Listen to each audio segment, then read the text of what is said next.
Gostavac iz Sarajeva i Bostona, Beograđanin i putnik, Vladimir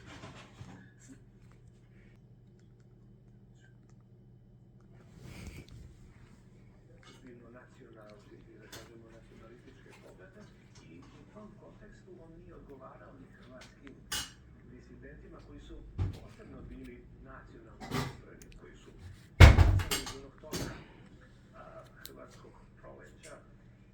Bio jedan susret krajem 70. godina kada je Đilas na njihov poziv, nisam siguran ko je taj poziv uputio, da li je bio baš Tuđman ili da li samo na sreću Zagrebu. I razgovarali su kad se vratio na više svedoka Đilasovih raspoloženja nakon tog susreta. Pokojni nacionalisti ništa s njima ne možemo da uradimo, s njima se ne može razgovarati.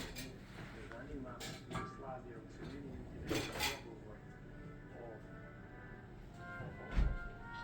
vremenu nakon njihove smrti i tranziciji koja se zapravo očekivala.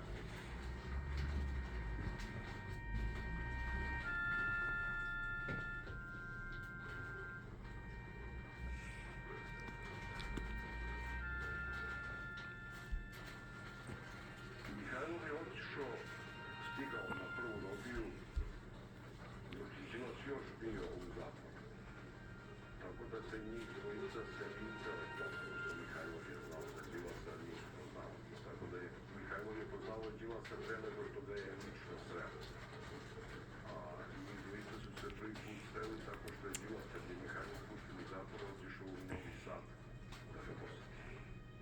I tako su se poznali na vratima stana Mihajlova, tako je to je nakon što je tamo u Novu Sadu u stanu roditelja.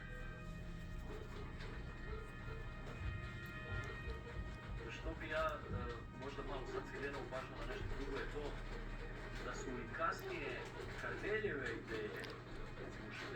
godinama, jako slične što je bila slična. U Meja.